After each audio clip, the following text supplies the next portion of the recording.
order. Roll call, please. Commissioners Markham, Here. Middleton is absent with notice. Gershenson, Here. McGilvray, Here.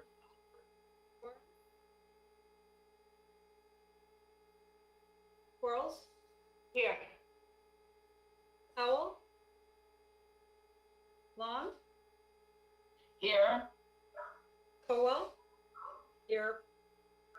Zach, Here.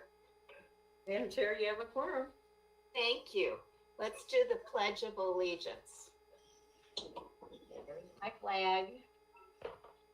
We pledge allegiance to the flag of the United States of America, to the republic for which it stands, one nation, under God, indivisible, with liberty and justice for all. Thank you.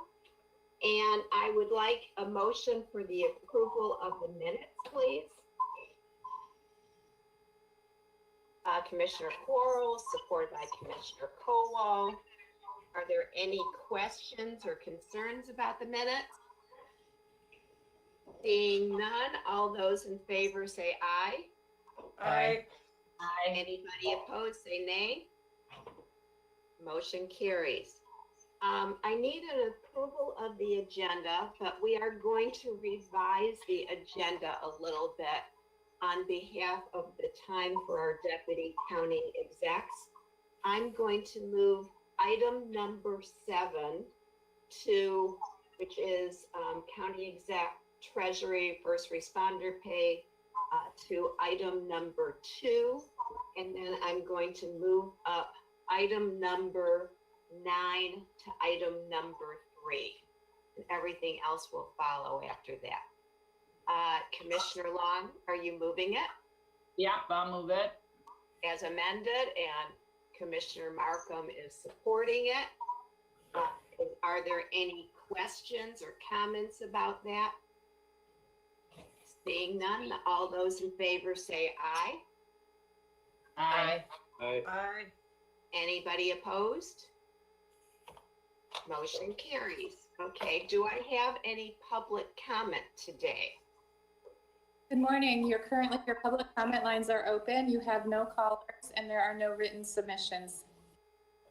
Thank you, Andrea. I appreciate it. Public comment is closed. Seeing no comments or hearing from anyone. I need a motion for communications, please. Commissioner McGilvray, supported by Commissioner Cowell. Okay, are there any questions or comments regarding anything on the communications? Okay, seeing none. All those in favor say aye.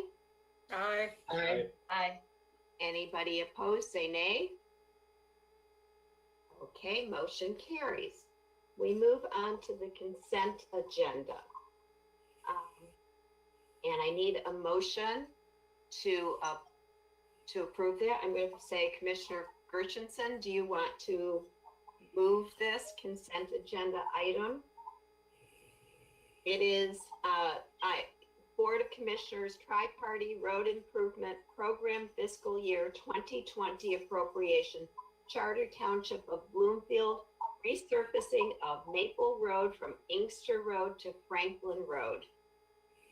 And Commissioner Gershenson will move it, and who wants to support it?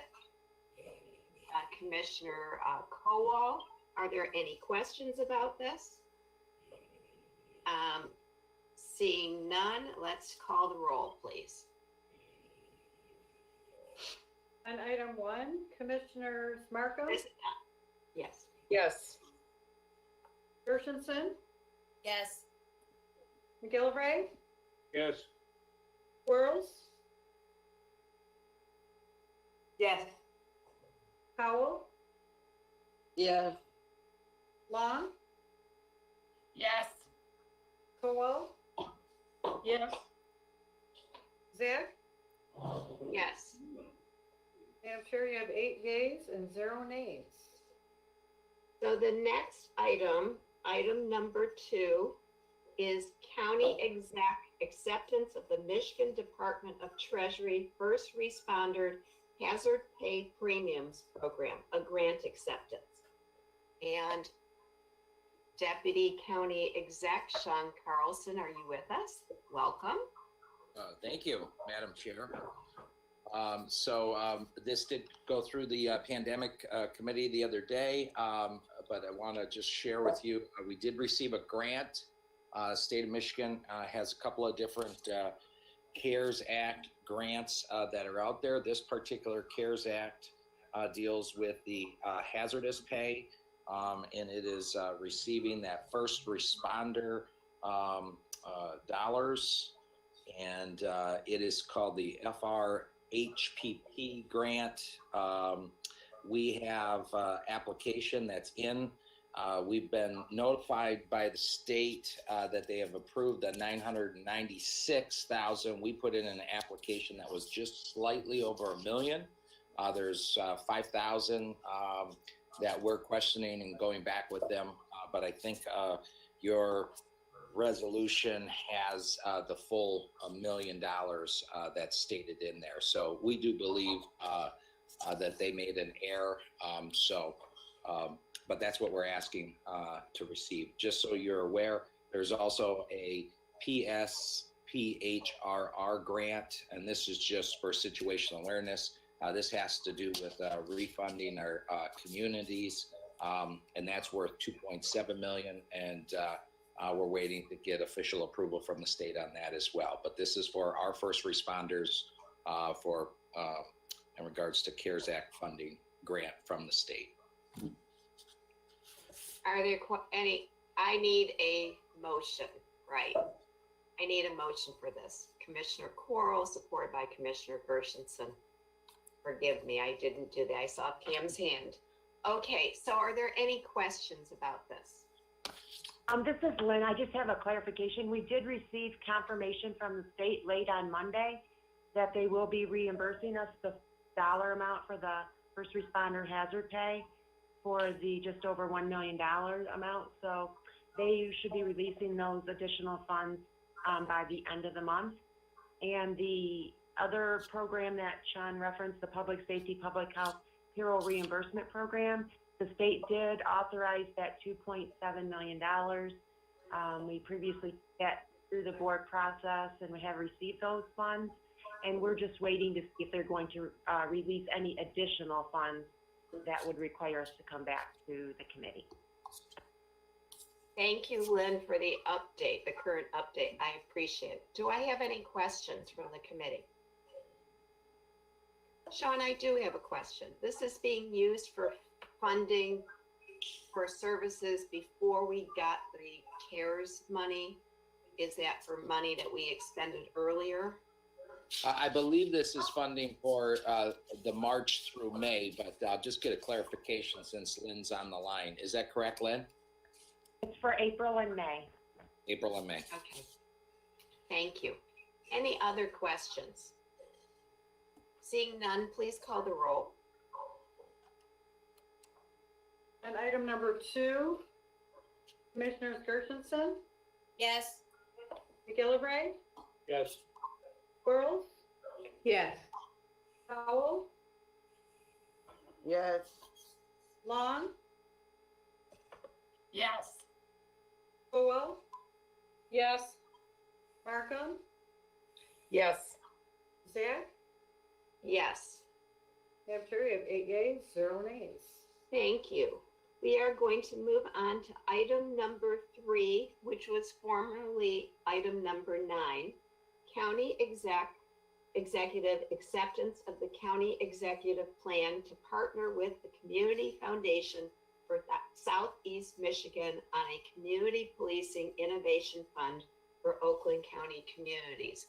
And we have Chief Deputy County Exec Hillary Chambers here to explain what it is.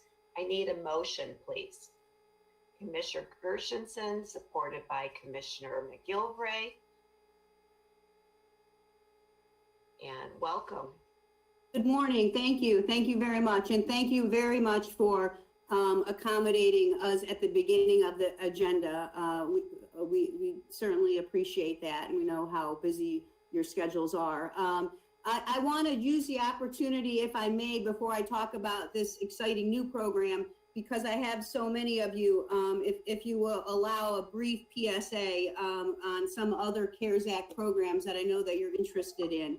One, I think when you look at the agenda for tonight's meeting, you will see that there are 41, I think the total is, I'm told by the staff, resolutions going over for your approval with the interlocal agreements. These are the reimbursement resolutions from our cities, villages, and townships, and a good number of libraries, community center, and senior centers.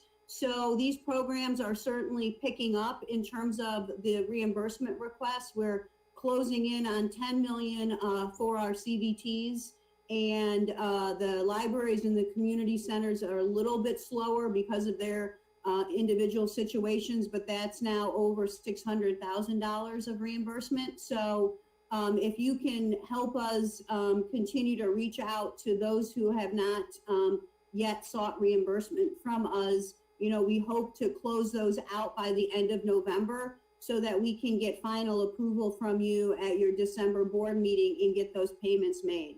I think we have a good pathway with all of the CVTs for them to access their full allocation, but it's just a matter of them, you know, doing the submission. So I don't want to make you too concerned. We are in touch with each community, and they all are working on it. But a friendly reminder, just to make sure that from you all, that this is you know, that we're coming towards the deadline would be helpful. Also, I think you're aware that you approved the cultural grant, the $2 million for our cultural institutions, and that we are going to reopen that for a period of time. We did get a good number of applications. I think it was close to, I think it was 76 or 84, if I recall correctly. But we're going to reopen that because Christy's been doing some individual outreach just to make sure that everyone has a full opportunity to participate in that program. So be on the lookout for that. I did want to just also mention, as part of the CVT program, I know that a number of you were interested in this. We have been in touch with the Road Commission, and they're pulling together eligible CARES Act expenditures for your approval as well. So at some point when we have that pulled together, we'll send that over with an interlocal agreement for your approval. But we have been in touch with them about their CARES Act eligible expenses. So thank you so much for that, letting me just kind of bring you up to date on some of those ongoing programs that you might be able to help us with. So now this resolution before you today, and we did have an opportunity to talk to the Healthy Communities Committee about it yesterday as well to gain their support. But this is an opportunity that we very much wanted to seize because of the widespread interest in Oakland County about some of these community policing initiatives. So we were approached by the Community Foundation of Southeast Michigan and the Hudson Weber Foundation back in August. They wanted to update us on an exciting initiative that they've undertaken in the foundation space. And so they have a Community Policing Innovations Fund, which is going to allow communities in a 7-county region to apply for pilot grants to pursue community policing, technical training, and capacity building. And when we learned about this, we wanted to kind of continue to add to it in Oakland County. So the resolution before you would add $1 million to that effort. It would be administered by the Community Foundation of Southeast Michigan, but it would allow additional communities in Oakland County to participate in the program. So there might be communities in Oakland County that get in through the wider program, but then there would be additional communities from Oakland County who can participate in the first round, which would be the technical training and the capacity building, and a second round, which they're building just for us, which would be to help implement different aspects of community policing. As you know, there's a whole wide spectrum of community policing initiatives. And some of our communities, you know, are far along that path and they're seeking accreditation for their efforts. And others are just beginning to work within their communities about various parts of it that they want to make advancements in. So this initiative would meet them where they're at. It would be voluntary on their part. They would apply to be one of these communities selected. It'd be a competitive process. But then they would be connected with really the leading technical advisors throughout the country in this area. The Community Foundation is really convening, you know, the leading experts throughout the country to kind of come in and work with communities who are interested in pursuing these initiatives. They have an advisory committee that's leading this work. It's chaired by Barbara McQuaid. As part of our partnership with them, they would add an additional person from Oakland County onto that advisory committee. Currently, Chief Malloy, who many of you are familiar with, he's a leader in this area from the Novi Police Department. He's also the chair of the Clemis Advisory Board. He's on the advisory committee, but we would be looking to add an additional person to this advisory committee. So we really see this as a really good private public partnership where the Community Foundation and Hudson Weber has built this, you know, this terrific program and this infrastructure. And what we're doing is we're using it as an opportunity to allow more Oakland County communities to participate. I'll also add that the head of the Hudson Weber Foundation, Malanka Clark, she has a lot of federal expertise in this area. She had been involved in the 21st Century Policing Initiative and other community policing initiatives on the federal level. So she has a real expertise in this, which is why they've combined efforts. So I'll stop there and take any questions that you might have. I have Commissioner Colwell first. Mm-hmm. Thank you, Madam Chair, and thank you, Deputy Executive Chambers. Please forgive my ignorance, but I just sitting here and it's like all of a sudden realize what exactly is community policing? And I mean, how does that work with the existing police departments? Can somebody give me a little bit, you know, I kind of have a tendency to think, well, like neighborhood watch or whatever. I know it's more than that, but can somebody kind of explain a little bit more about what's involved with community policing?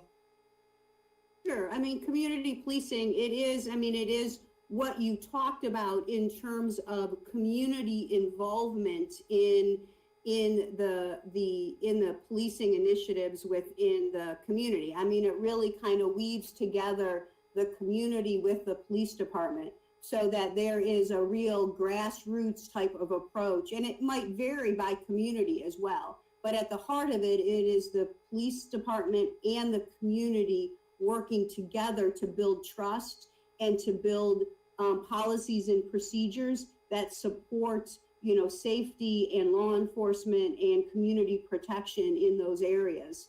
So it really starts with the foundation of the community and the policing department working together to build that trust and to build those initiatives that are relevant to their communities. That's why I think it's important that they're not imposing on any community any one set of standards or any one set of programs. What they're saying is if you as a community want to explore these initiatives, we will match you with the best experts and they will help you come up with an action plan and they'll help you think through what would work in your community so that your police department and your city and your community are one in terms of how they're approaching these issues.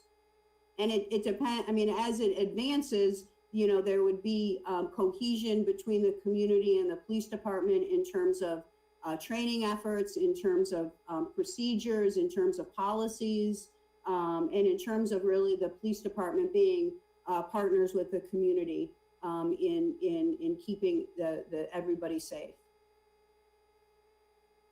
Thank you, Madam Chair. And maybe just one more, just maybe a comment. I know that White Lake has for years now, I think I was in the first Citizens Academy that we had, and I'm sure there's a lot of communities that do that. and they do involve their citizens, and it's not just the police, it's the fire, and it's even like it's forensics. I know they take one trip to the Oakland County morgue, and so to me that's kind of a step in the right direction. But I'm assuming you're obviously talking above and beyond all that.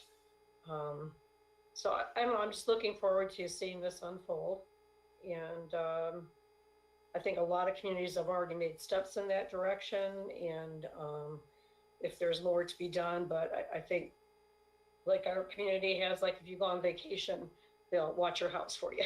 So I think they're pretty community minded, but always there's, I'm sure, improvements that can be made. Thank you. Thank you.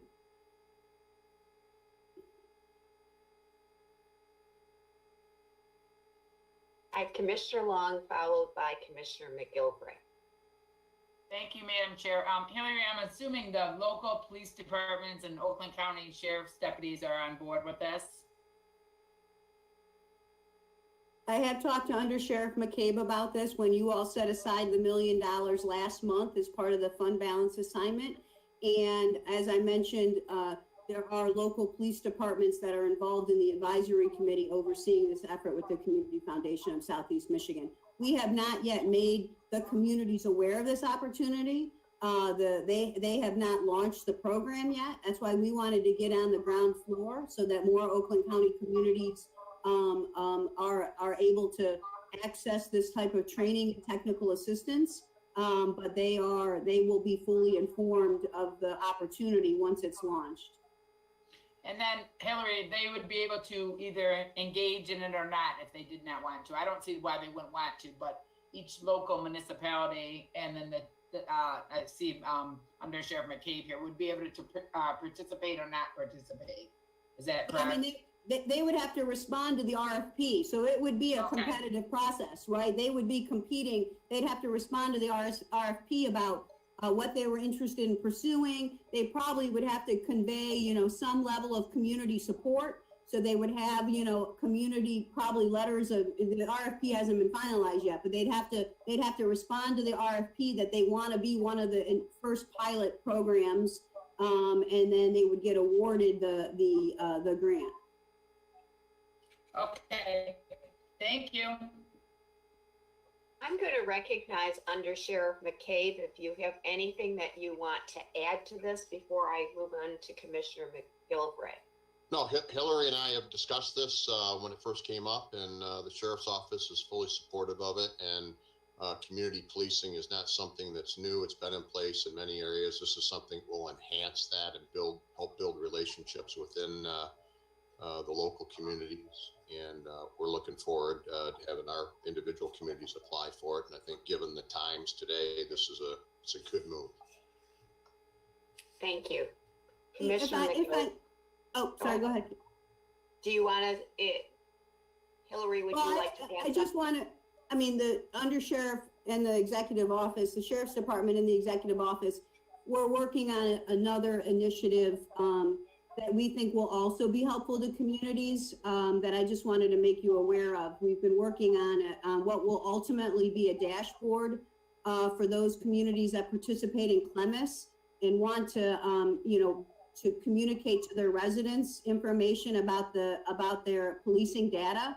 And so we're in the middle of creating prototypes that we hope to share with the CLEMIS board that we think we will offer to the communities for a period of time for free, but we think it will also enhance their opportunity to communicate with the public in terms of just the policing data. And we've been working on that for a few months. We don't have anything yet to show you, but we hope to in the next few months.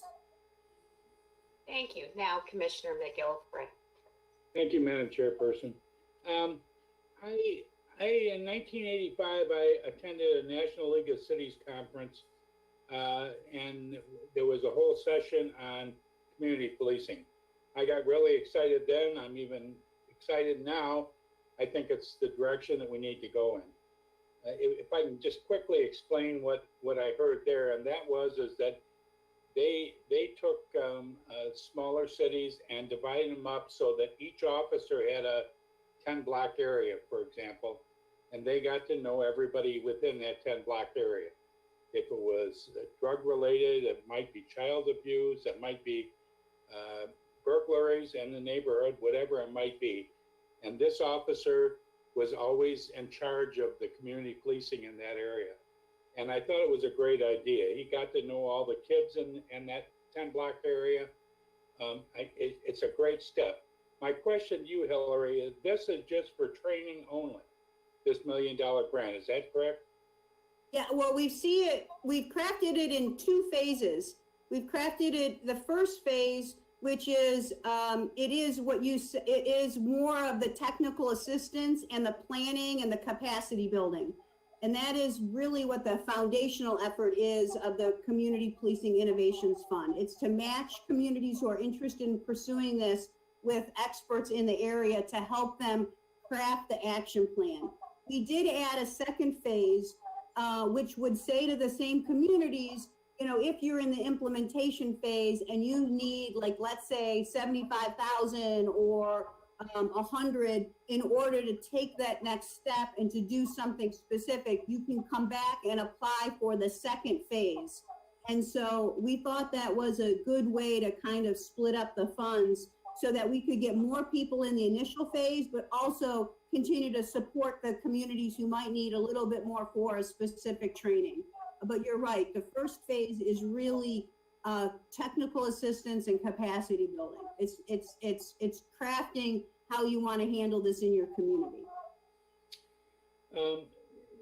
With that, we instituted that in Madison Heights back in the mid-'80s, and we tried, but the problem is that there wasn't enough manpower. The manpower just wasn't there so that we could have patrol officers writing vehicle problems, speeding, whatever it might be, stop signs, because they were, you know, always in that same area and they weren't where they needed to be in a lot of situations. So I guess that would just be one of my concerns. I'm all for this, except that I think that we need to equip our local police departments with fund dollars to be able to improve on this program and make sure that they have the manpower to make sure it works. Mm-hmm. Thank you. Mm-hmm. Thank you. Are there any other questions? So for Commissioner Kowal and others, I have one city, the city of Ferndale, that celebrated a couple weeks ago. There is an accreditation process for the 21st century policing standards. And like any other accreditation process, it's pages of things that they have to go through. And they were applauding it because it took them years to do it. So there are standards. It is an acceptable standard. You know, it is among police agencies, and obviously communities that want to pick and choose pieces or go for that accreditation can choose to do that. And we're helping them do that. I know that, you know, Ferndale added more community policing. They've done a lot of really creative things by going for the accreditation. So any other questions? Seeing none, let's call the roll, please. On item number 3, Commissioners McGillivray, Yes. Quarles, Yes. Powell, Yes. Powell, Yes. Long, Yes. Kowal, yes, Markham, Yes. Gershenson, Yes. Zach, Yes. and Chair, we have 8 yeas, 0 nays. Thank you, everyone, and thank you, Chief Deputy Chambers and Under Sheriff McCabe for joining us. Thank you. We're going to be moving on to what was item number 2, information technology, comprehensive IT services, interlocal agreement. And I need a motion, please. Commissioner Markham, supported by Commissioner Powell. And welcome Mike Tim, our head of technology. Yes, good morning, commissioners. Thank you. This is a standard IT service agreement. It's really in the renewal phase. We renew them every 5 years. They have a 5-year term. So this is for Oakland County IT to provide the online payment and over-the-counter payment services for Grand Traverse County. And I'd be happy to answer any questions if there are. Anybody have any questions? Seeing none, let's call the roll, please. On item 4, Commissioner Quarles?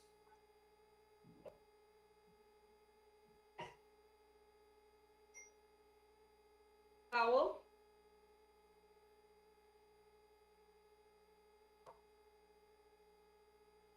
Yes. Long? Yes. Howell? Yes. Markham? Yes. Christensen? Yes. Gilray? Yes. Dan? Yes, And Chair, you have 8 yeas, 0 nays. thank you. Thank Moving you, on, Commissioners. thank you for coming. Moving on to management and budget, 2020 apportionment of local tax rates. I need a motion, please. Commissioner Quarles, supported by Commissioner Markham, and welcome Dave Heber, head of the assessment. Good morning, Commissioners. Thank you. What you have before you starts on page 125 of your PDF. That's the resolution, and then the apportionment report is followed on that through pages, I believe it goes to 156. This is a statutory requirement every year to certify the tax rates within the county. A couple of points of interest on it. If you remember last year, there were some differences of opinion on the Schoolcraft tax rate, where ultimately the headway rollback was not applied to that rate as authorized by this committee and the full board of commissioners. We did not roll the rate back this year based on that decision,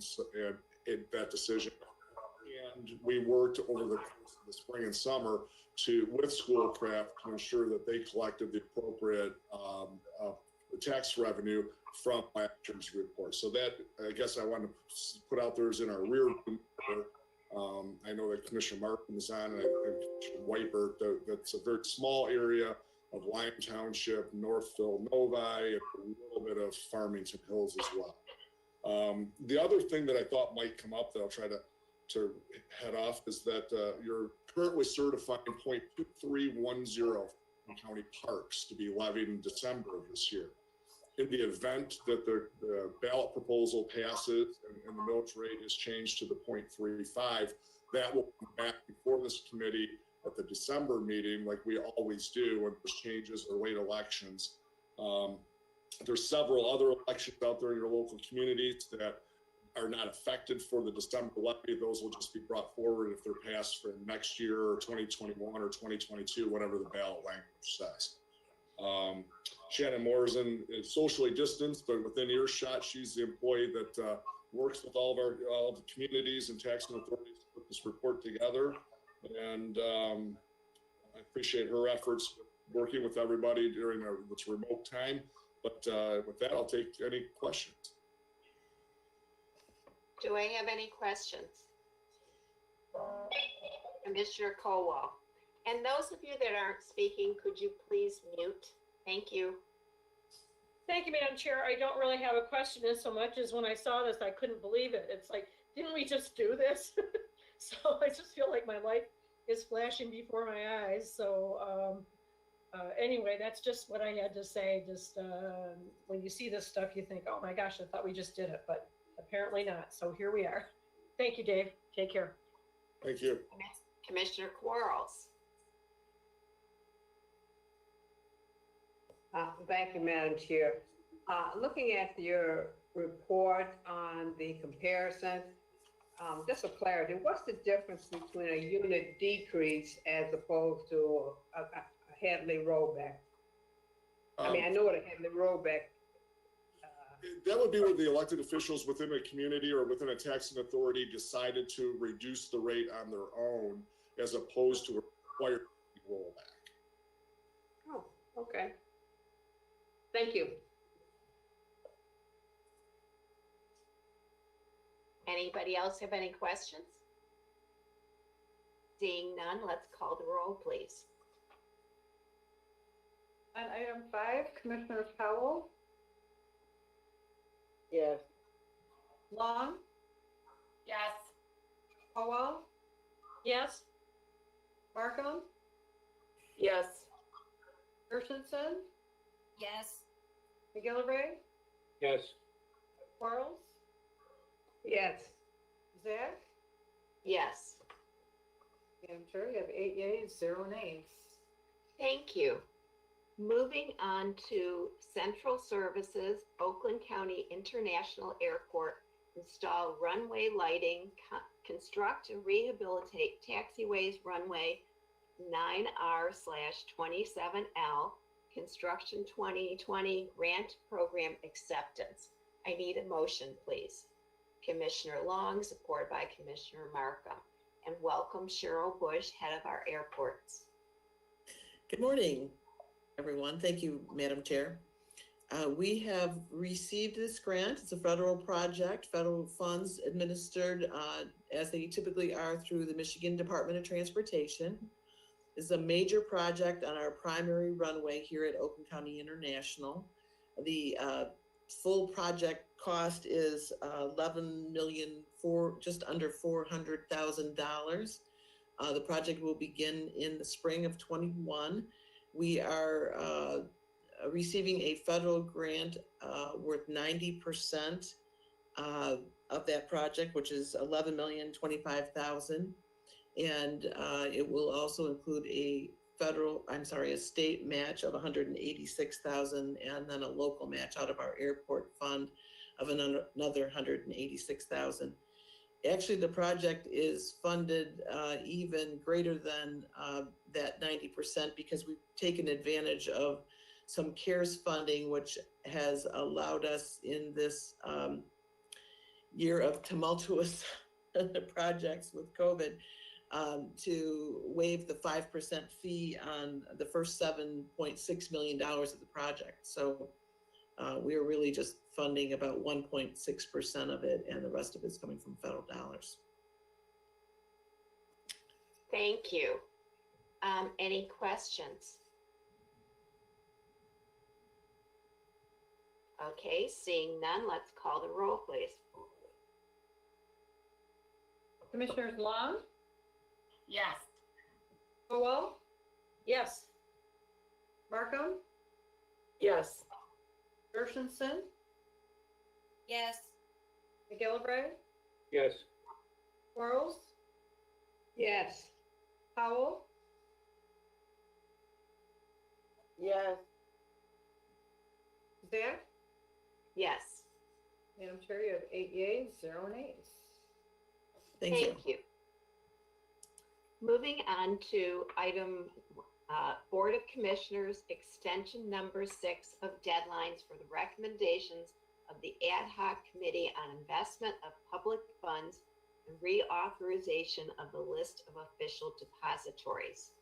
I need a motion. Commissioner Markham, supported by Commissioner Powell. And do you want to speak on this, Commissioner Markham?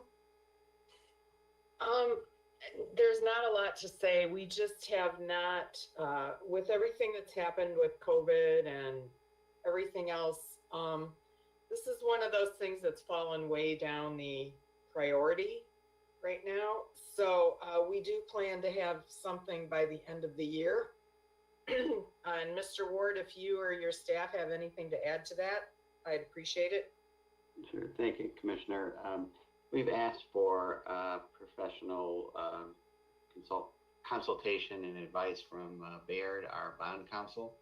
And I think that has been one of the things that's caused the delay is just waiting for those recommendations to come back. So I don't know if that provides any additional assistance or information.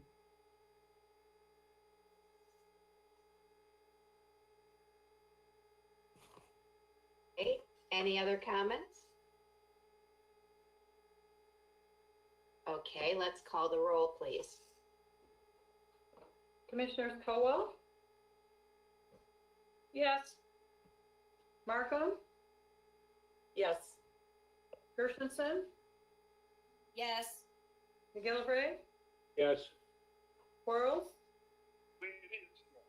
Sorry. Yes. Powell, Yeah. Long, Yes. Zach. Yes. Madam Chair, you have 8 yeas, 0 nays. Thank you. Okay, next one, Board of Commissioners School Drinking Water Station Program Fiscal Year 2021 Appropriation and Reallocation of County CARES Act Coronavirus Relief Funds. I need a motion, please. Commissioner Quarles, supported by Commissioner Gershenson. And I don't. Madam Chair, I think Michael and I could probably speak to this, because Commissioner Please Miller do. wasn't able to make it this morning. Yeah, on the water fountain program, for those of you who were with us last term, know how successful it was. And we're, of course, trying to reactivate it, partially with CARES Act funding, partially with general fund dollars that are in the fund balance. We were looking to reactivate the plan that was so successful last time, but we're finding that doing that in the very limited time that's available to us to achieve compliance with the CARES Act Coronavirus Relief Fund is pretty challenging, and we need to expedite as much as possible the process, and the authority granted to our ad hoc committee would be very much helpful to kind of bring that more in line with what we have been providing to the oversight committees. So what this resolution achieves is appropriating the funds and granting authority for entering into various contracts for services and the equipment, really the fountains, so that we can just keep this project moving along. And it's really probably the only way we're going to be able to pull this off with the $300,000 portion of it that is coronavirus relief funds. We have a vendor that is available and able to provide the equipment, but we're really going to be running very tight on time frames. So that's the gist of this resolution, and be happy to answer any questions. Thank you. Commissioner Kowal.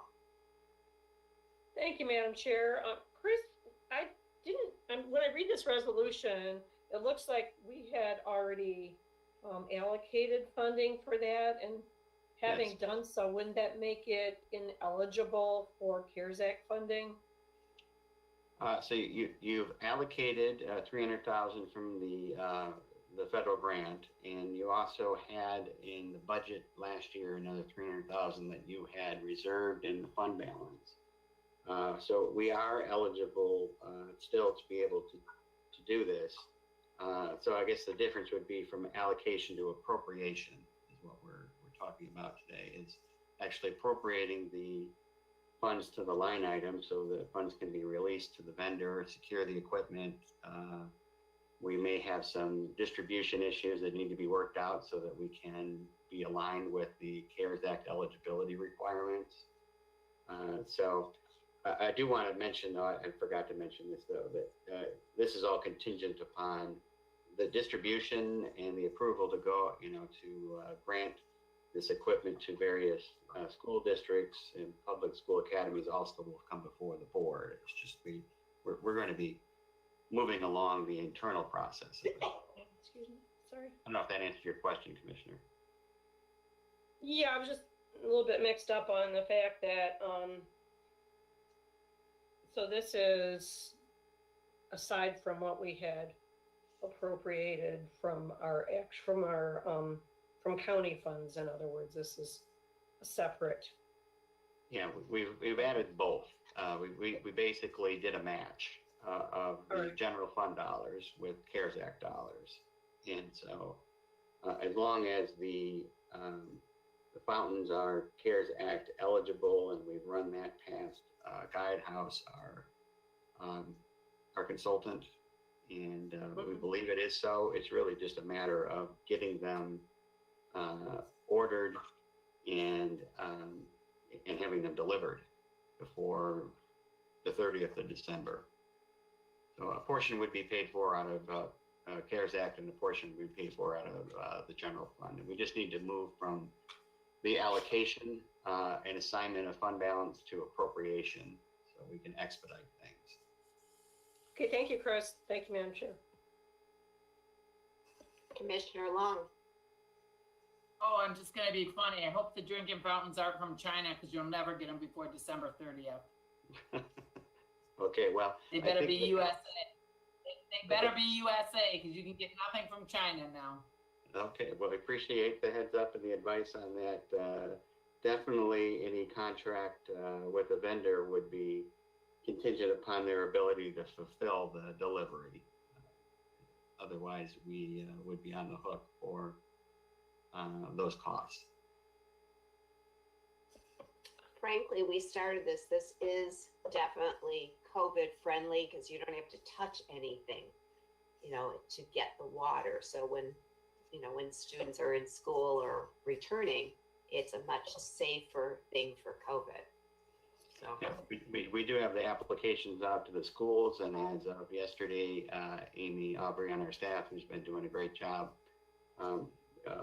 managing this project, mentioned we've had about $400,000 worth of requests come back, and the deadline is at the end of this month. So if you're in touch with your school districts and public school academies in your district, you want to just encourage them to get those applications in so we can keep things moving along, that would be very helpful. along those lines, Chris, is it possible to get a quick list of who's responded? Sure, I'll have Amy get that put together and send it out to you. Thank you. I would appreciate that. Any other questions? Seeing none, let's call the roll. Commissioners Markham, Yes. Gershenson, Yes. McGillivray, Yes.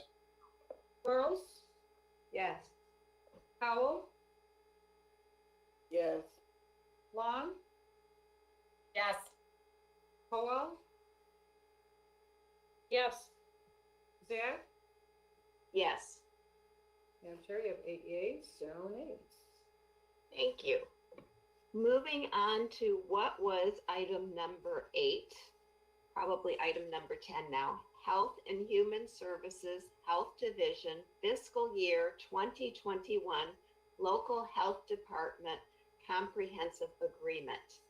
And welcome Leanne Stafford, our Chief Health Officer. Thank you. Hi, everyone. Good morning, everyone. So this request is to accept our allocation that comes from Michigan Department of Health and Human Services. And this covers the significant portion of our mandated services here at the Health Division. So this year for 2021, they have provided us $15,769,489.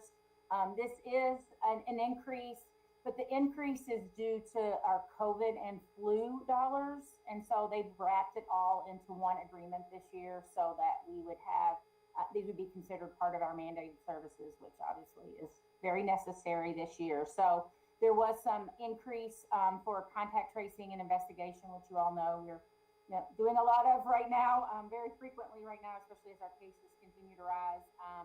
We also have a flu grant that we received this year, knowing that flu is incredibly important this year. And then we also have some money for some regional laboratory support. As you know, we're doing testing at our drive-throughs, and our lab takes on a portion of that as well. So this request also has 64 special revenue positions attached to it. Do I have any questions? I want to say thank you for everything that you and your department are doing.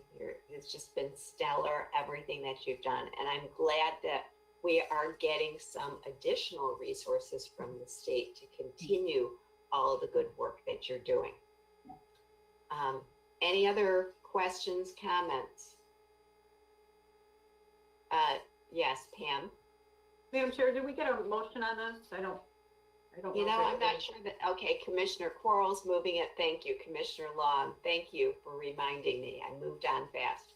Okay, any other questions or comments? Seeing none, let's call the roll, please.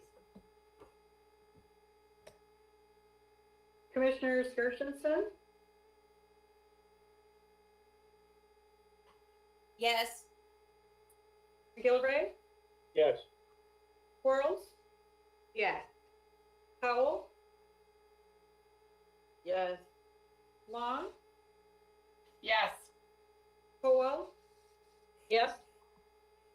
Markham, Yes. Zach. Yes. Madam Chair, you have 8 yeas, 0 nays. Thank you, everyone. Thank you for coming. Moving on to our final agenda item, Board of Commissioners, payment of 2021 county dues for Michigan Association of Counties, MAC. I need a motion. Commissioner Kowal, Commissioner Powell. Commissioner Kowal, do you want to, I have my name on it, but basically this is something that we have to approve, but do you want to speak to Matt for us? Yeah, sure, I would. I'm happy to be paying the dues. I think they're doing a great job for us, especially in these times of pandemic and everything that's going on. So I think it's definitely worthy of support for both MAC and NACO. So thank you for putting this forward, Commissioner Zach. Thank you. Are there any questions or comments? Okay, seeing none, let's call the roll, please. Commissioner McGillivray, Yes. Quarles, Yes. Powell, Yeah. Long, Yes. Howell, Yes. Markham, Yes. Gershenson, Yes. Zach. Yes. Madam Chair, you have 8 yeas, 0 nays. Thank you. Is there any other business items or to come before us? Okay, seeing none, let's move to adjourn. So move Commissioner Powell, supported by Commissioner Markham. All those in favor of adjourning? Say aye. Aye. Anyone Aye. opposed? Aye. Thank you.